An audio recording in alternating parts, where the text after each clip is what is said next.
Today I'm going to shoot a video on how to cut down the valve stem guide to accept the Teflon valve stem guide seal.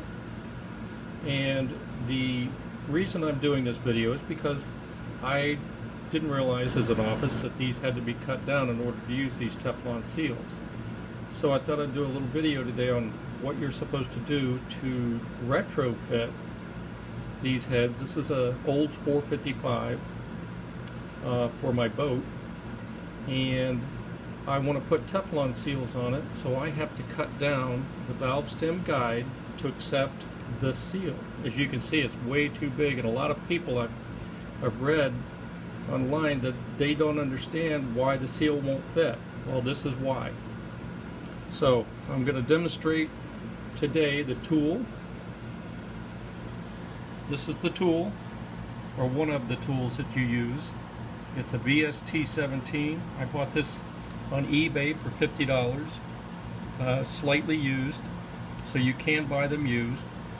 New ones are between $100 and $150, so I opted to buy the $50 one from eBay. So it's very simple. You simply take this, the shaft will guide it so you can't mess it up, and slowly start to cut.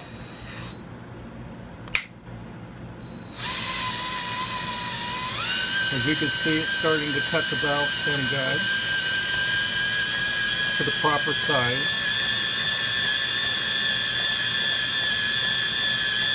If you take it nice and slow. If you'll see, there's a taper like this over here, and it's beginning to cut a new taper for the new seal.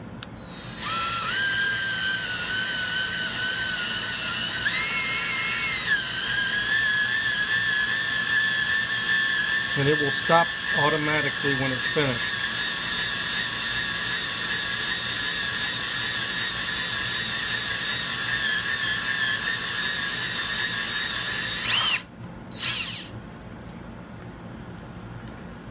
Now you can see the difference between this and this.